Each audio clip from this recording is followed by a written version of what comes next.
716 points. This is CBS News. Think O'Reilly Auto Parts for all your car care needs. Get the parts and service you need fast from the professional parts people at O'Reilly Auto Parts.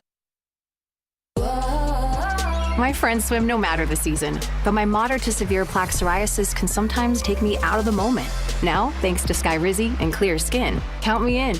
With Skyrizi, Risankizumab Riza, a prescription-only 150 milligram injection for adults who are candidates for systemic or phototherapy. 3 out of 4 people achieve 90% clear skin at 4 months.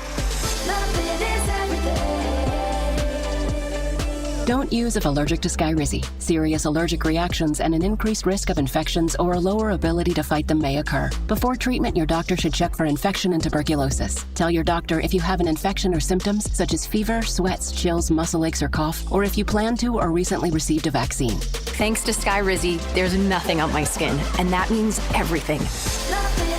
Ask your doctor today about Skyrizi, the #1 dermatologist-prescribed biologic in psoriasis, and visit skyrizi.com or call 1-866-SKYRIZI to learn more. Don't throw away old flags. WGNS retires Old Glory with respect. Bring those tattered Bibles here, too. We're more than talk. We're the Good Neighbor Network, FM 101.9 and AM 1450 Murfreesboro, FM 100.5 Smyrna, audio and video streaming at wgnsradio.com. This is the Roundtable. A look at the news, views, politics, and people that are shaping Rutherford County. Welcome in. It's a Wednesday morning on the Roundtable here on WGNS. Chip Walters with you from Exit Realty Bob Lamb & Associates and the Blue Raider Network, and Brian Barrett is our producer today. And Brian, I have to tell you, I was involved in a major crime the other day. Oh, were you now? Yes, I was. I was pulled over for a hands-free violation. Oh, and I'll have to say the officer for Murfreesboro Police Department, she was totally professional. I deserved it. I got it. I'll pay my fine, whatever it was, but apparently I'd stopped at a traffic light on Northfield, and obviously, like we all do, like Pavlov's dog, we checked my phone, but I didn't put it down quick enough, and traffic started moving, and so here I am asking for mercy from the court. So, well, I have to look for the police report. There's got to be a mugshot somewhere. Somewhere, yeah. Those are never good. But we've got basketball coming up on Saturday, and a lot of folks have with Western Kentucky, we got a doubleheader. They'll both be right here on WGNS. It is the 100-mile rivalry day, and so you've got high school. I mean, when we get back from Christmas, it doesn't take long. I know we're into district play. You'll have that going again Friday night, and so you all were busy last night, and so it'll be here before you know it, tournament time. So high school Tuesday, Friday, coaches show Saturday. You've got MTSU coaches shows on Monday, and then you have basketball on Thursdays and Saturdays. So, and sometimes, hopefully, we can get in both games depending on the time, So there's something just about every day. Something about every day. And wait until baseball starts. That's right. And then we have the overlap of all that. So anyway, thank you much, Brian Barrett. He will, of course, be here at the next hour with Rutherford Issues. Today, last week we talked with Bobby Hopkins about travel and doing things, whether it was a big event, a big group, or whatever, or just personal travel. Today we're talking events and weddings, and I contacted Penny Haas back before Christmas. Yeah. Back before Christmas about doing a show about that, because there are a lot of folks who I saw a lot of folks getting rings over Christmas time and all that. So there'll be weddings to be planned, events to be planned, and that's what you do. That is what I do. I also watch for the engagements happening during this engagement season. So I see you. Yeah. So there you go. Now, first of all, welcome. Thank you. Thank you. And Penny is an event planner. She was voted the best event planner in the Nashville scene, as well as a 40 under 40 recipient from the Nashville Business Journal. She has 12 years plus in the event sales, planning, and production industry. So just all kinds of events. I was looking at your website, and it goes from soup to nuts. I mean, it is everything from a lunch and learn to an album release to, of course, weddings, right. Those kind of things. And you are one of those people who has to have about 100 plates in the air at all times. Spinning. All the time. Yeah, with a smile on my face at all times and under control. Yeah. Now for folks, if you're around here and you've been here for a while, you probably bumped into Penny somewhere along the way. I know your dad taught at MTSU. Yes. And you've worked in the hospitality industry since you were in college. Oh yeah, and, since I could start working. Yeah, so. I mean you've served, you've bartended, you've done catering out at Stones River Country Club. So what could you name them all in order of where you worked since you were in high school? Since I was in high school, so first job was here we go. First job was a hostess at Santa Fe Steakhouse in Murfreesboro. So now that was here on Broad, right? Or was it the one out near the mall? Near the mall. Okay. So on Old Fort Parkway. The one that was kind of tucked down there behind the Garden Plaza. Exactly, near Home Depot area. Yeah, right. So that was first job as far as a hostess, and then a server, and then bartending. So I was at Santa Fe for probably, I don't know, about 4-5 years, maybe throughout high school. Yeah. So I met a lot of good friends and just kind of learned about serving and what that looks like. Yeah. So, and then from Santa Fe, went to Coach's, and that was more a sports bar here in Murfreesboro. So I worked that in college, as well as Nobody's Grill. Nobody's Barbecue and Grill, whenever that opened up. Loved Nobody's. I'd forgotten about that place. Yeah, Nobody's was fun. Dave and Kat were good friends of ours. So, and then probably around that time I was graduating college, and that's whenever I started at Stones River through an internship, which then led me to a banquet management position, which then also led me to a director role, director of catering. So I was at Stones River for probably about 7 years. Oh wow! Yeah, that long. Yeah. And I went to.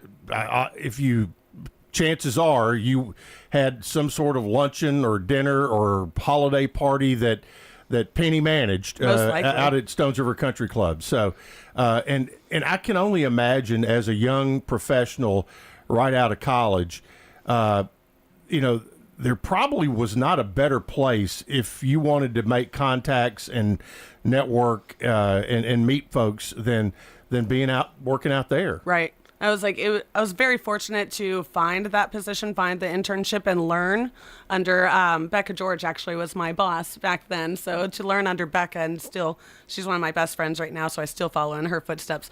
But to learn from Becca, and then also the membership that I grew to know, I still have connections there now between other professionals, and then even young professionals that were once, that are my age that are now members. So seeing kind of their path into the club organization itself. But yes, I did make a lot of connections, a lot of different groups, understanding what like a Rotary was, what a gala was, understanding like just the normal meetings and who was in Murfreesboro and kind of what we all service and what we like kind of contribute to. Yeah, well, that's awesome. And and you decided you wanted to make a career out of it. So obviously you don't like to sleep.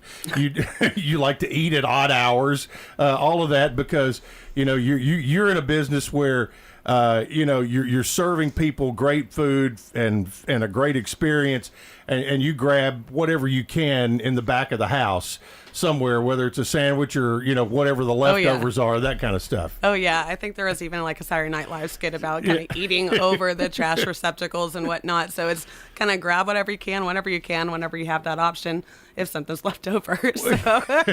What was it that sparked you to want to get into event planning? So I needed an internship whenever I was at MTSU. So I went to MTSU for entrepreneurship. I knew I wanted to own my own company. And then already inside as far as like service and bartending. So I had that kind of order taking skill already. But then whenever I was in college looking for an internship, both of my sisters were getting married.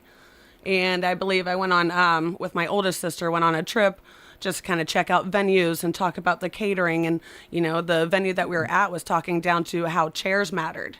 The color of like the gel lights around the perimeter of the room. I was like, well, that's neat. So we could talk about food and we talk about pretty things like the colors of the lights changing and, the decorative pieces. And I was like, well, that sounds fun.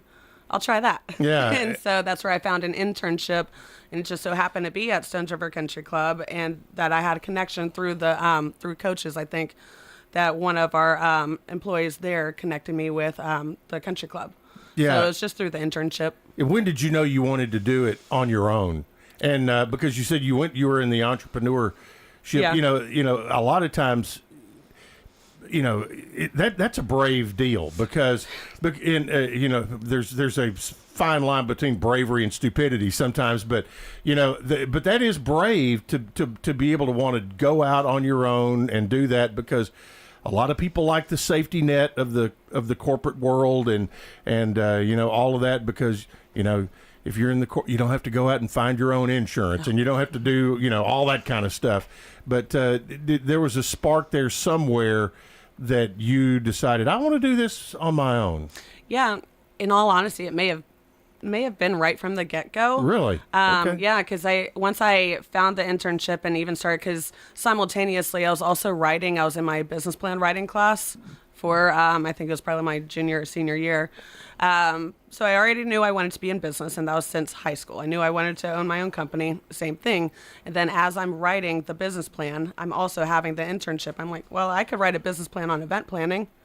So I did at the same time. So I had real life experience of trying to see what are the events like, what do you need for an event, and then how that kind of went into business plan writing. And I haven't even thought about any other industry. Wow. Since.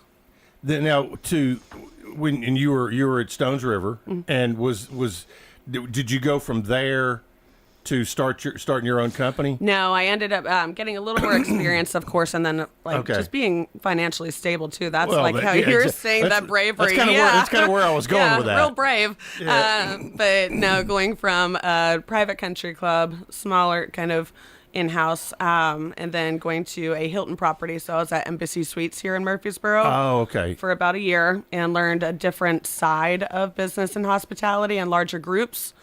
And then from there, I was able to go to Nashville. So I worked at a music venue in Nashville. You were like Mercy Lounge. It was somewhere, Mercy weren't Lounge you? and Cannery Ballroom. So Okay. yeah. Love the Cannery. They just redid it too, didn't they? Yes, new company. So that's Cannery Hall now. Yeah. Okay. So yeah, and then do you remember sitting down and thinking, I'm going to do this, and I'm going to, spread my wings and start this company? Do you remember? Did you do the old plus and minuses? What are the how did you I think I did. Yeah. How did you finally Looking back through that fog? Yeah. Yeah, finally thinking, okay, I'm going to make this leap. It's time. So I was at Cannery Ballroom and Mercy Lounge from 2018, 2019, 2020. Had Okay. great years as far as, and it was such a great jump to go from what I learned at a Hilton property here locally and then going to a bigger market.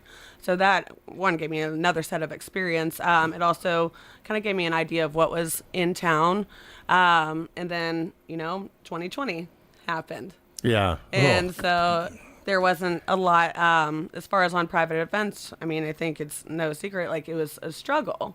So to do any kind of events, to gather in groups. But at that point, it was kind of like, well, it's kind of not so much now or never, but it's kind of like, why not? If there's like a even playing field, we're kind of all in a starting position after COVID and after any kind of like shutdowns or kind of tapered off from events. But I'd said, well, let's just go. And so I And took you went. yeah.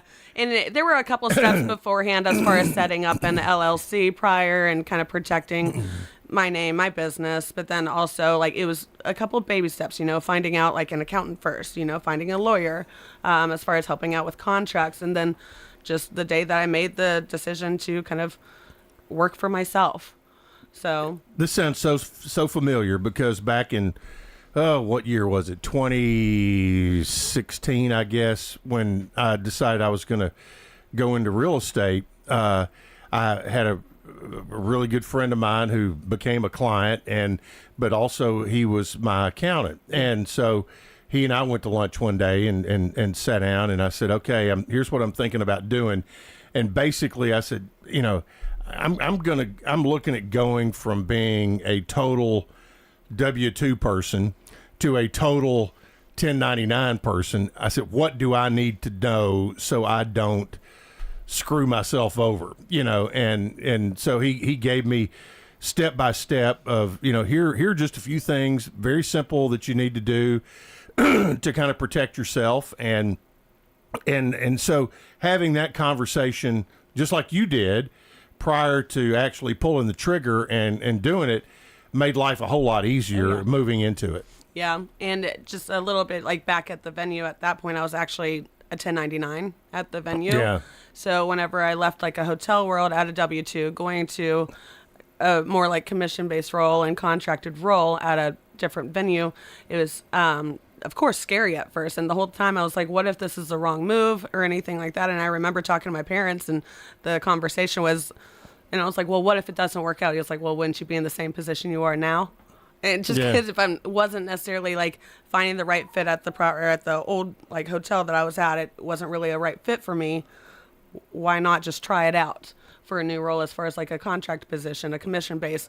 And then that allowed me to have kind of a mini business within a business. Yeah. So like I was able to function and like understand how to kind of work in the hospitality industry in that sense, but it was all like I had a brick and mortar essentially, so it was nice because people came to me, and then I was able to understand what does this mean for whenever I do go out on my own. Who gave you the best advice leading into that change?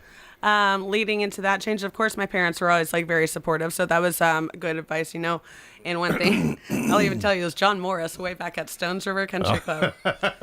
It was I was having struggles with selling, actually. It was whenever I think like a lot of weddings particularly were going towards barns. In Rutherford County, we had a lot of like farmland, a lot of barns that were popping up for wedding venues. So that was direct competition with a manor country club style venue.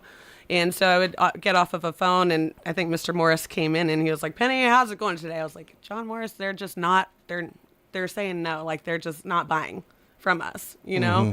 And he said, you know what you say to that? And I was like, they're just saying that like we're too pricey. And he said, you know what you say to that? I was like, what? He said, compared to what? And I was like, that was the best advice. As simple as compared to what?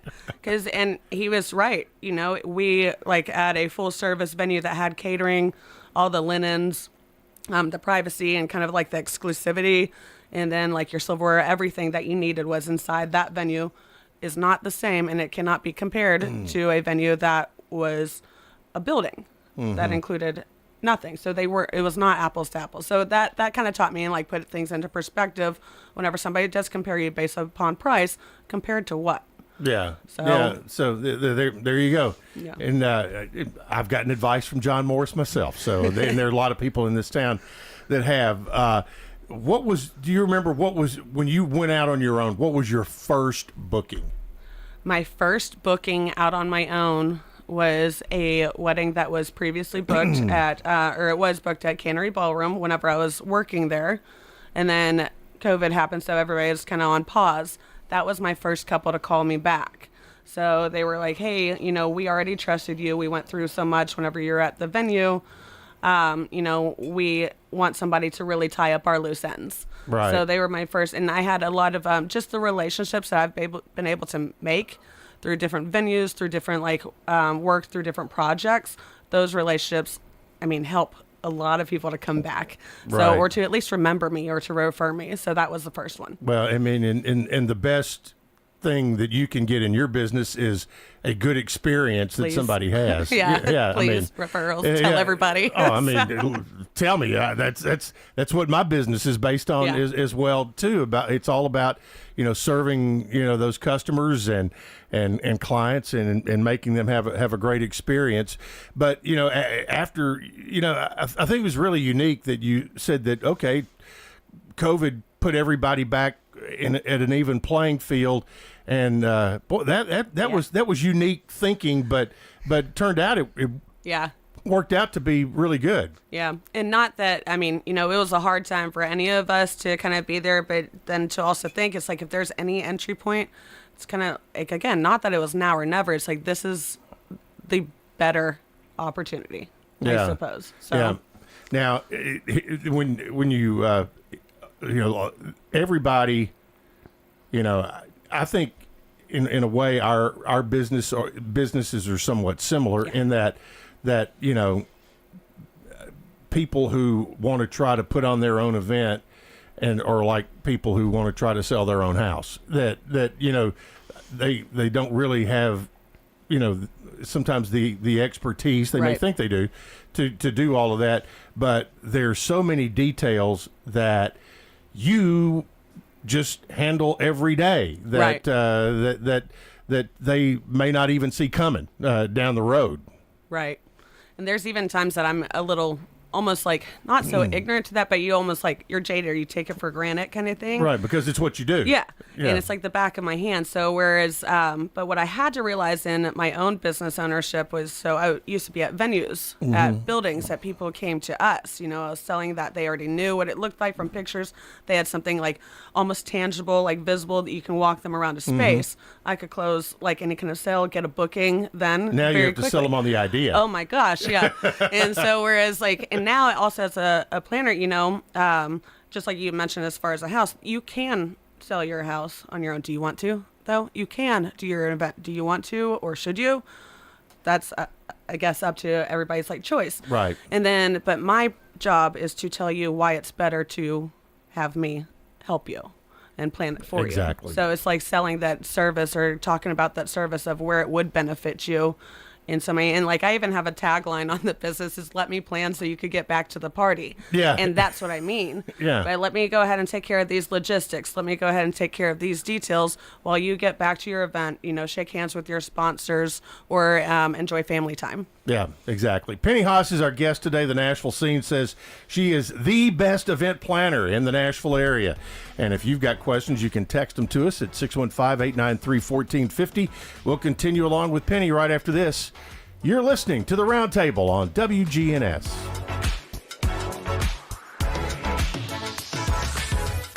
Chip Walters here with Exit Realty Bob Lamb & Associates. I was named a top 10 agent in the #1 Exit Realty office in America in 2021. The top question I get around town, how's the market? Good question. And the answer's changed a few times this year alone.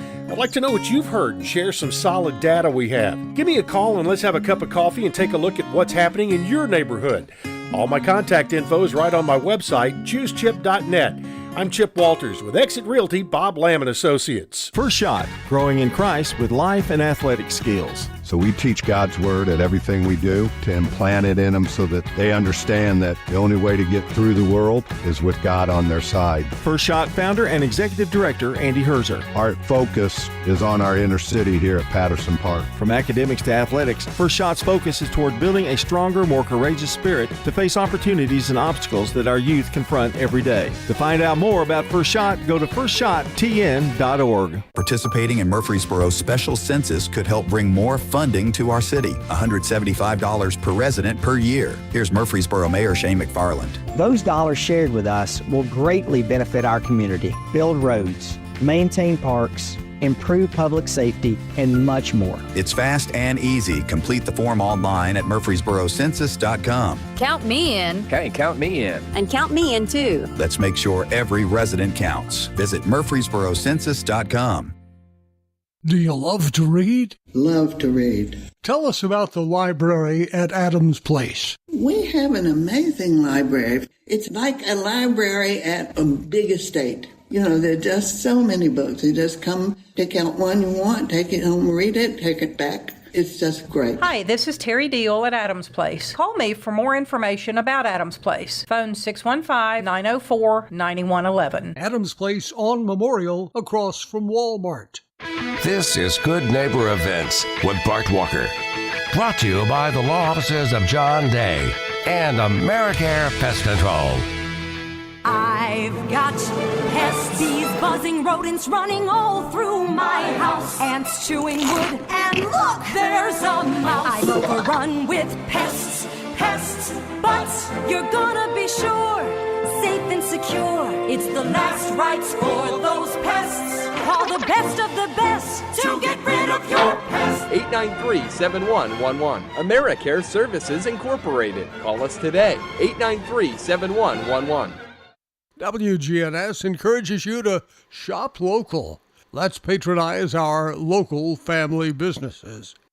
Your last chance to buy one and get one free monthly or yearly passes to the Patterson Community Center or SportsCom is this Sunday. And the Red Cross is critically low on blood. Please give the gift of life. The Polar Bear Plunge will be Saturday, February the 1st at SportsCom. Again, that's the Polar Bear Plunge, Saturday morning, February the 1st. The Dr. Martin Luther King Jr. March is Monday, January the 20th. Registration, fellowship, and food starts at 11 o'clock over at Central Magnet School. And the march begins at noon. It goes to the Patterson Community Center. That's Monday, January the 20th. Don't throw away Old Glory.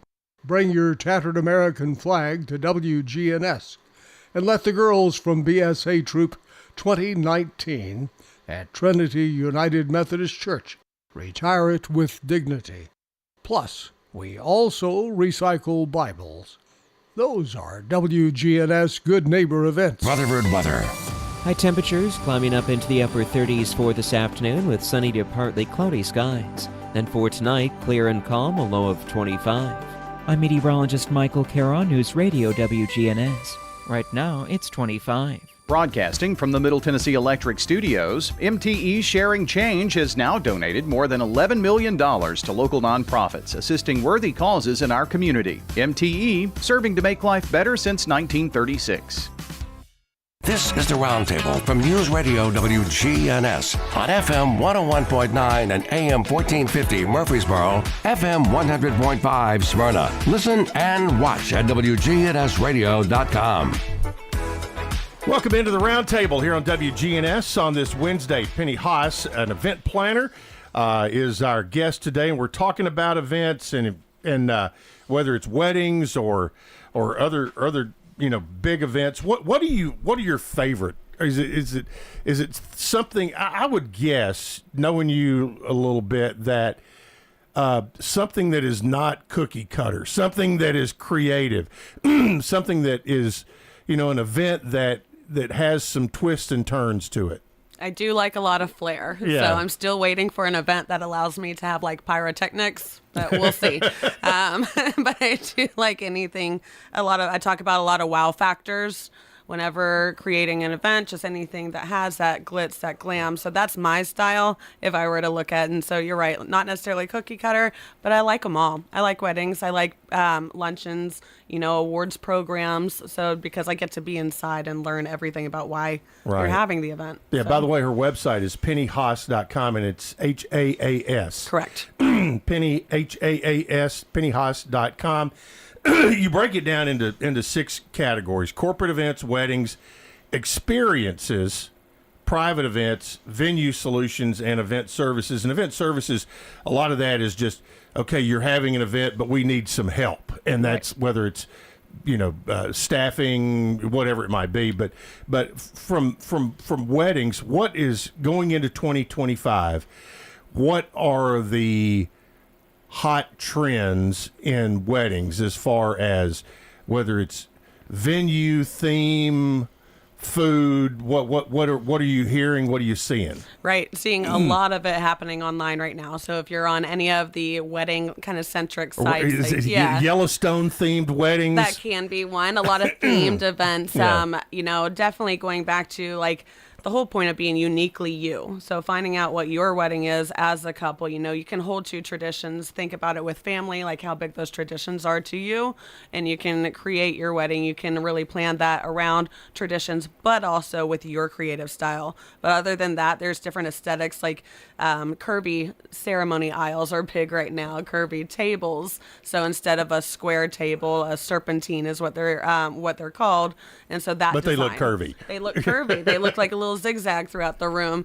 So textures, a lot of times you find different textures. Draping's real big. So draping is whenever you have the fabric along the walls, but there's different points that you can pin it to make a certain effect. So that's a lot of good trends and colors too. So different colors. Right now there's like a mocha color that's big, thinking neutrals. At the same time, there's bold pops. So there's trends all around. You can get inspiration from those. Yeah, and to me, one of the things that if people try to do it themselves, two areas where I think individuals fail a lot of times on their own, that where a planner really thinks about this a lot, is lighting and sound. That's a big one. Yeah. So, that's definitely a big one.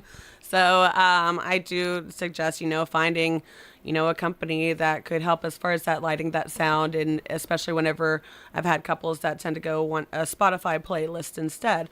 Great. How are we going to play that? Who's going to manage that? Is anybody going to announce the transitions in between? And that's why I would then recommend, whether just kind of considering what budgets look like, going with a DJ service that has that ability to keep track of your playlist, that also then can MC it and keep track of time, but then maybe they have uplights too, so you have a fancy flare. So that's kind of where my job as a planner, and to suggest and source vendors. Yeah, and as far as the involvement of the couple and the moms of the couple, I'm guessing you're pretty flexible of that. I'm sure there's some who say, "Hey, take it and run with it." Yeah. And we don't, but then there's a lot of people who want to be involved in the details. Oh, yeah. So the clientele, the couples, they range in just kind of how involved they want to be. Sometimes I've worked with the couple directly. Sometimes it's been maybe just a bride and like a bridesmaid that's been around, or maybe it's been the mother or one of the moms that's more involved as far as doing all the planning, and the couple themselves, maybe they're busy as far as working. So just understanding the dynamic, like who's the decision maker, what do we actually want. So I ask everybody, like on a wedding side, pick your top 5 priorities. What are our priorities? What do we want to stick to? And then that gives us hey, don't budge here, but we have flexibility in the other areas. So that's kind of where we help to decipher. What is the biggest ticket item in a wedding? Is it deciding whether you're going to go live band or DJ, or whether it is, okay, what level is your food going to be, and whether you're going to have a open bar, whatever it might, or beer and wine, those kind of things. It could be anything, just where your priority level is. So keeping up with those top 5. So understanding if we're talking about big ticket and value and pricing, your venue, your catering, and your bar are going to be some of the 3 top kind of prices. But then you also, like, your hosting, so you need a place to host. You're feeding everyone, so can't really, you can kind of work around, but you're feeding everyone. That's how you are hosting. So that's why and so controlling your guest count really helps. But that's a lot of times whenever I have couples, my ideal client, my ideal couple tends to be somebody that says that their priorities are good food, good flow, good fun. So that's like the catering style, a good flow as far as the timeline, where that is a big skill of mine, is like putting together the timeline and the logistics, and then keeping that orderly and on track. But then also the fun, the dancing, the entertainment, like whether it's a party band or a DJ that really gets everybody hype and can play any music genre from country all the way to like rap. Yeah.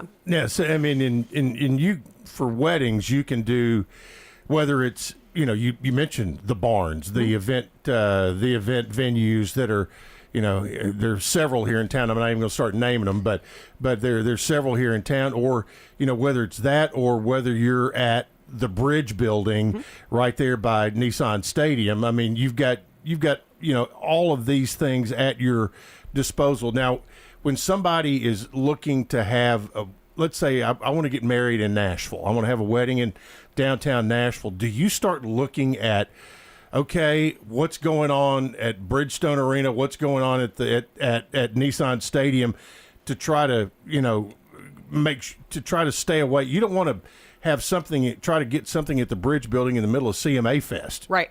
Those kind of things. Yeah, that was the exact kind of example that I would give. And it's not so these are all great locations, and so by absolute means, excuse me, have those events there, but then also to consider, your flight prices might be higher coming into Nashville area around CMA or even around Bonnaroo time. So knowing that summer, although yes, you were typically slower as far as events here and there from June to August, but Nashville's turned into such a 365 days a year. We can host events, but like in our area, we're fortunate for that. But in summertime, it tends to be a little slower, just with heat and vacations and everything. But still, to think that you do have CMA Fest, you do have Bonnaroo that's happening. Or whenever like Final Four comes in around the area. So knowing, and after doing events so long, you hear which events are happening on a constant basis or a yearly basis. New Year's Eve is such a big deal in Nashville, too. So then hosting an event on New Year's Eve, understanding like the pros and any other objections to that. Yeah. So, wow. Yeah. That would be a challenge. Yeah.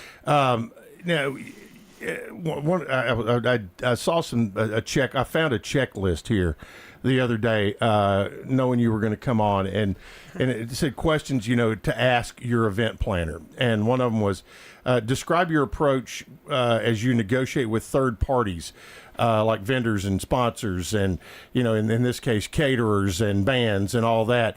I mean, that's the point here. Is that's what you do, and you take all of that off of whether it's the couple, whether it's the corporation, whatever it is, because you can turnkey it. Yeah, I can. And then just finding, so it depends also at which level of planning that you're looking at. Like for my services themselves, coordination versus planning. If we're doing full service, then yes, we would be going out to the vendors, asking, comparing, maybe compiling a list of about 3. Not so much over anybody with decisions and conversations, but to find out who's available, like checking availability amongst the vendors, checking to see are they within, if we're talking about budgets, and if that is like a, breaking point or whatever, then finding out who's within that range, who's within that style too, because I could have somebody that has a traditional flower look that's not necessarily going to be more of my creative florist that can go off. So I wouldn't necessarily have them first choice unless they found pictures specifically. I'm like, I know exactly who could do that arrangement. Yeah. So it's finding out and pairing the right people with the right professionals. Yeah. Who's the hottest wedding band going into 2025 in this area? In this area? Oh, I have a lot of good friends. A lot of, it's hard to choose sometimes, but times, Downtown Band is one of my favorites. Okay. So, and they have such a good organization and can do multiple band setups. They've done, I've seen them do like line dancing style, band versus DJ setup. They have different entertainment acts, whether it's like a pop style. We had a big, so the wedding planners groups and the event industry group, like internal parties are real fun because you get to see what everybody's selling. And I just remember, you got my number, let me know. Yeah, we'll invite you. So then it's like you get to see all of the acts that you can offer for your corporate group or your weddings. So we had aerial artists that were along with like the Downtown Band that had like 6 or 7 sets based upon like country line dancing or like that DJ versus band kind of mashup, and just real instructional on like just really getting the party started. Yeah. So yeah. Well, and I saw one. I went to one. I guess the last wedding I went to was in Clarksville, and they had Burning Las Vegas. Oh yeah, I love Burning Las Vegas too. I've worked with them multiple times. Yeah. And I was thinking, okay.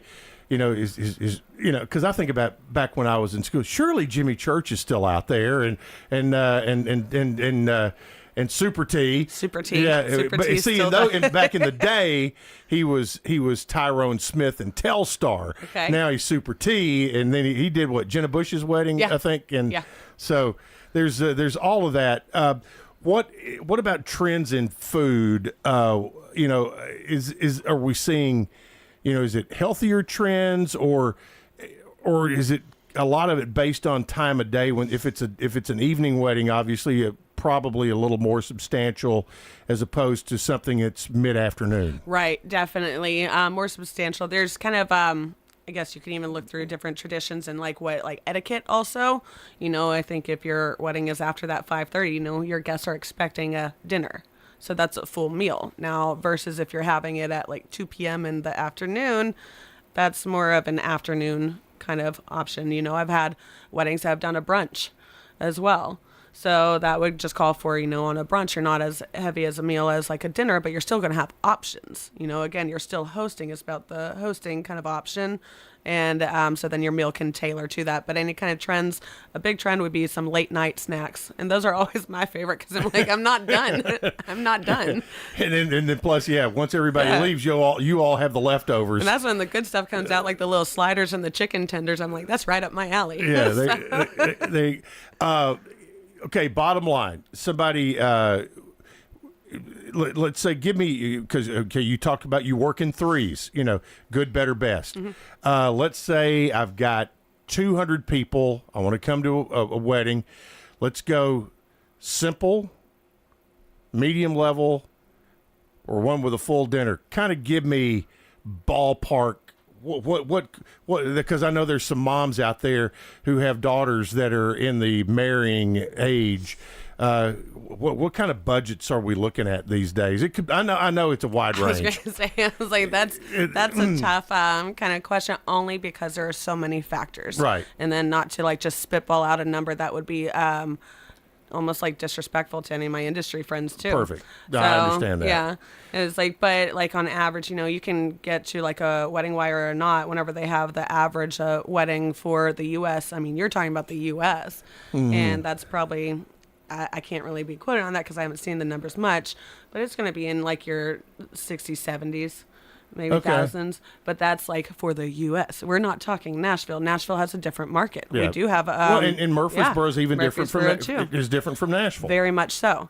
So, and it all like a 200 person guest count. That's a pretty big guest count. Okay, well, what is pretty normal? 200's like semi-normal, but if you're looking at costs or anything, controlling that guest count, that 120 guest count to 150, that's a good number. You can usually fit it, whether you're doing it on property at a tent, that means that you have space for the dance floor, for any kind of stage or whatnot. So that 120 to 150 is a good number for a lot of venues whenever you start getting to that 200 plus. Oh, that's right. Because you go to a whole different level of venues then. Yeah. And then at that point, you're at a different level, but then it's also like the scarcity, sort of, you know, finding, there's not a lot of venues here, at least in Rutherford County and Murfreesboro, that are going to hold over that 200, 250 number. Okay. From a planning standpoint, let's say you got that ring over the holidays, and how soon?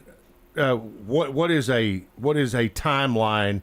I mean, if you start today, what is a workable timeline if somebody wants to have a wedding in 2025? Is that still possible?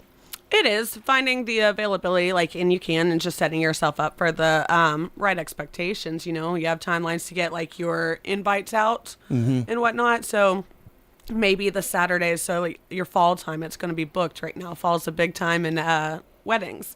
And so you'll want to maybe consider Fridays and Sundays if that's an option. So yes, you still have time. I've turned events within a matter of like a month. Yeah. 2 months I've planned somebody's wedding fully. Is it easier to turn a corporate event in a shorter time frame than maybe a wedding?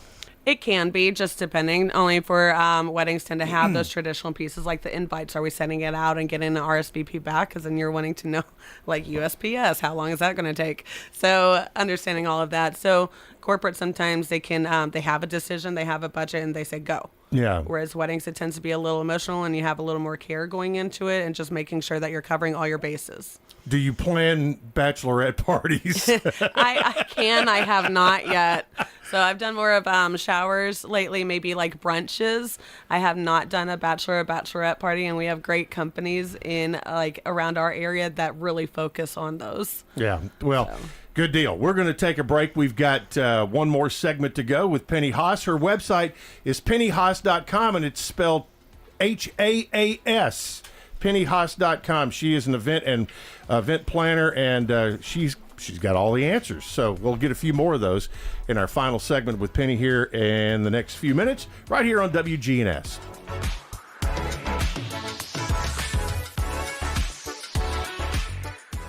For home restoration at a price you can afford, trust the professionals at Farrah Construction to get the job done on time and within your budget. Farrah Construction can remodel your home or can update your kitchen, bath, or other rooms. I'm Ron Hall. If you can dream it, Farrah Construction can turn it into reality. Call Farrah Construction at 615-893-6120. Shop local. Let our family business help you. Farrah Construction Company. Are you tired of feeling like just another number with your insurance provider? At Rayburn Insurance Agency in Smyrna, Agent Rick Hall prides himself on offering personalized service that puts you first. Every client's needs are unique. From personal home and auto coverage to tailored business insurance, Rick Hall's got you covered. Rick Hall at Rayburn Insurance Agency in Smyrna, where you're more than just a policy number. You're a neighbor. This is Kim Dunaway from Sunshine Nutrition Center. You hear me on Monday mornings at 7:20 talking about how to lead a healthier lifestyle. We carry supplements, personal care, and grocery items at both our Murfreesboro and Smyrna locations, family owned and operated since 1989. At Bud's Tire Pros, we sell all major brands of tires, and we invite you to stop by today for that next set of tires. Or maybe you need us to check out your vehicle before you head out of town. We offer everything from brakes to batteries, alignments, and more. No appointments necessary. Just stop on by. I'm Allison Mitchell with Bud's Tire Pros. We're located on East Main Street, exactly 3 miles from the town square, 1 mile past Rutherford Boulevard. Visit us online at budstirepros.tn.com. Renewable natural gas is an incredible resource with the ability to power your home and lifestyle. At Middle Point, we've broken ground on a state-of-the-art facility that will capture natural gas on-site and repurpose it into sustainable pipeline-quality gas. Once operational, this facility will produce enough energy to heat 40,000 homes per year. Learn more about this at middlepointlandfill.com. For public services, we are sustainability in action. This is the Roundtable from News Radio WGNS on FM 101.9 and AM 1450 Murfreesboro, FM 100.5 Smyrna. Listen and watch at wgnsradio.com.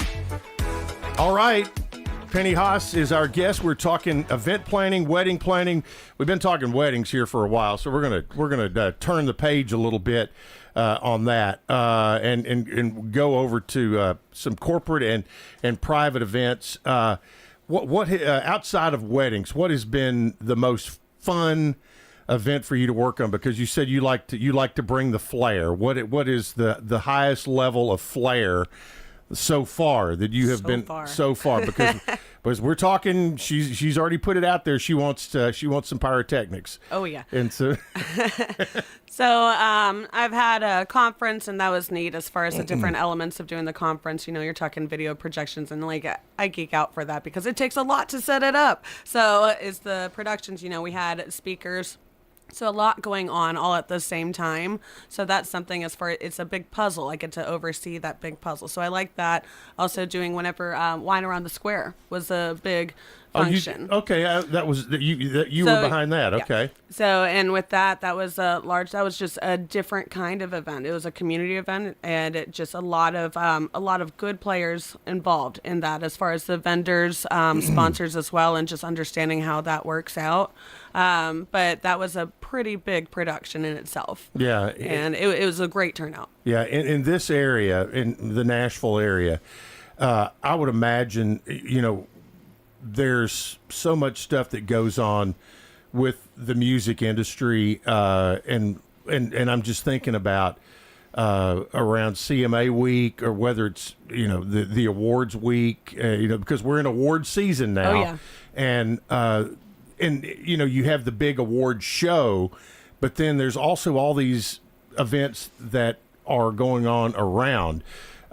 So those kind of events, do you have some of those coming up? Not quite yet. I have more so whenever I was working at a venue. Again, they were coming to you, but just knowing who to go to first as far as like the decision maker. These are big sponsored events or they're big activations, big parties, marketing experiences for whoever's putting that event on. So yeah, to get a piece of that would be fun. I had a goal last year because Bitcoin came into Nashville and to they had area. a big conference at the Music City Center, didn't they? Yeah, so I wanted a piece of Bitcoin as far as doing a different offsite event. And that's sometimes, finding out which large conferences, which large events, which large awards are in town.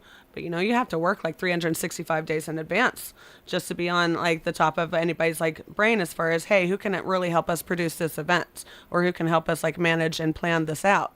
So it's like you're working proactively for that. But as soon as I found out Bitcoin was coming in, I was just like, how do I get that? And sure enough, I ended up getting, it was more on an event service side of, I was helping them. I was feet on the ground here in town locally, helping them source vendors. And that was a service. So I didn't get like the full planning because this was a company that was already used to doing their events. But I connected them with locals and then helped in communication while they're wherever else working. Did they pay you in cash? No. Pay me in Bitcoin. So, there you go.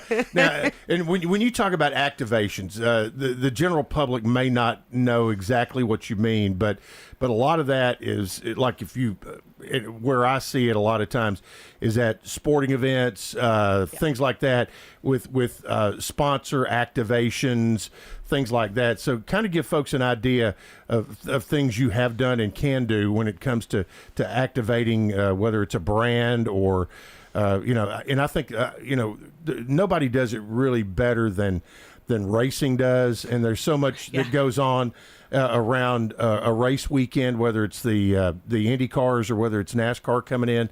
They do such a good job of activation at those events. Right.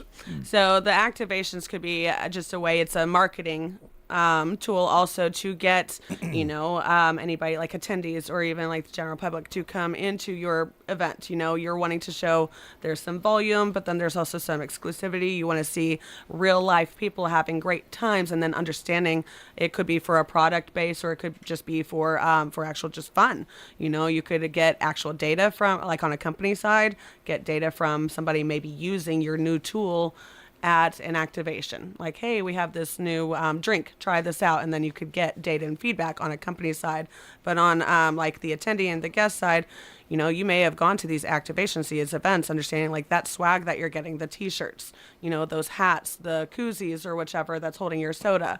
That is all part of the marketing. That is all part of the event. And so my job on the backside of that is helping find who's the supplier to carry that. And then the logos that go on the koozies or the t-shirt, is that in the same format that the designer needs to produce X amount and what's our price point? So it's even finding that merch, that swag, getting the signage, finding who's going to do a lighting, who's going to do the carpeting or the flooring and like which linens. So based off of brand standards for a company, and that's why the end user, the attendees, we get to see this whole like production of fully, let's say, orange if we were doing anything that like maybe UT was out there. Yeah. Now, one of the areas you mentioned in your website is experiences. And that kind of falls a little bit under that. But let's say there's somebody out there who owns a company and they want to do, have a retreat and kind of an experience day for their employees. It's doing some spitballing. What kind of things would you say? Bring to the table with ideas on something like that. What are hot things? I mean, I know you can always go zip lining or things like that, but I guess it all depends on the level of physicality you want to do, things like that. But it depends on group size. Right. Like you said, physicality, sometimes just kind of what the idea is, if there's any kind of theme behind it. But there's been line dancing options. There's vendors that do teach line dancing. I ended up going to with my background in bartending and whatnot, I did a liquor, like a cocktail drink, like making class. And that was fun. So that could be on a group side because you're learning different components. So if that was kind of an idea. And cooking. Cooking. Yep. There's been different like gym classes, if we're talking about a retreat, maybe starting with like a yoga or a morning kind of class, like a boot camp, if you will. So there's been different like groups that have like wanted like fitness or even, some kind of creative of making whether it's making a T-shirt or something to like take home, or even hat show print sign, kind of like you can do like. Love those. Yeah. And matter of fact, I give hat show prints as closing gifts a lot of times. So so it's kind of unique. Yeah. They've got 2 or 3 designs that are Tennessee centric that I use. Events have a lot of moving pieces. Not all the time do all of the pieces move the way they're supposed to move. Yeah. How do you handle the stress of that and to pull it off without, because the thing is, something may go wrong, or somebody may not show up, or whatever it may be. I had a boss one time who we were looking around this big venue and it was full, and he goes, Chip, he goes, we may not be the best in the world at this, but these people don't know the difference, But how do you handle the stress when all the pieces aren't matching just perfectly? Yeah, a lot of caffeine at first to keep running. But no, I talk about planning everything, like why we plan so much and why we value that planning. Preparation, no matter what you do. Nothing. I tell everybody, you do A to Z, 1, 2, 3. That's what we plan for, so that on site, when something happens, it's not if. There's going to be something. Our job is to like help mitigate and like minimize that. So when something does happen, we have the brain capacity and like the ability in a calm fashion to handle it and make that executive decision on behalf of whether it's a wedding couple, like what like the vendor needs, like that dance floor is not centered. Can you please pick it up again and recenter it? Yeah. So those kind of conversations, and you have that because you know what the client wants. You already know that expectation was already given, but it's to be able to say it calmly, kindly also, so that, because we're all working for the same end result. At least that's how I run my business, is we're all here as a team to make the end result for this client, for this couple. And so just learning how to work through whatever does happen and just remain calm. Yeah, so. That's the hard part. Yeah. Now, if somebody wants to, if they've been listening and they said, we've got a corporate event or we've got a wedding coming up in the fall or winter of 2025, the third and fourth quarter of this year, and man, I heard Penny today, and we'd like to get her. Or are there still availabilities in your book? Yes, I do still have some availabilities. Spring's looking pretty great. Fall's starting to shape up too. So this is, like I mentioned, it's engagement season. That also means that it's booking season, both on wedding and corporate. So I do have some fall and winter availability, as well as looking into 2026. We tend to book out anywhere between 8 months to about, 18 months. Oh, really? In advance. Yeah, you get out more than a year in advance on some stuff. Wow. Yep. Well, and some things it just kind of takes that to pull all the pieces together. It does. Especially if it's something if it's a corporate event, and because that way you've got to secure hotels, Absolutely. all that kind of stuff. So crazy. Okay, before we get out of here, what is the one thing that's on your in your calendar as you look ahead between now and a year from now? You said, I can't wait to get to this event. Oh, I've always said I want to work an event for the Super Bowl. So, and I just need to try every year for the next year, because I always get around November, December, hey, does anybody need an extra hands or anything? Can I go down? But it's to work an event like a Super Bowl, or since you mentioned award season, to have a piece of that pie, kind of like a red carpet.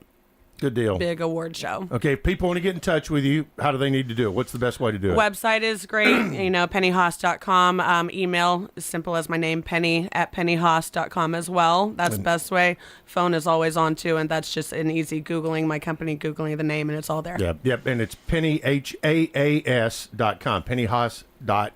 Thanks so much for coming in today. Chip. All right, great deal. And if you missed any of this or want to hear it all again, and it is available on shortly on the podcast section of wgnsradio.com. Brian Barrett is standing by, chomping at the bit. He has more stuff for you today coming up on Rutherford Issues. So keep it here all day long on the Big G, WGNS.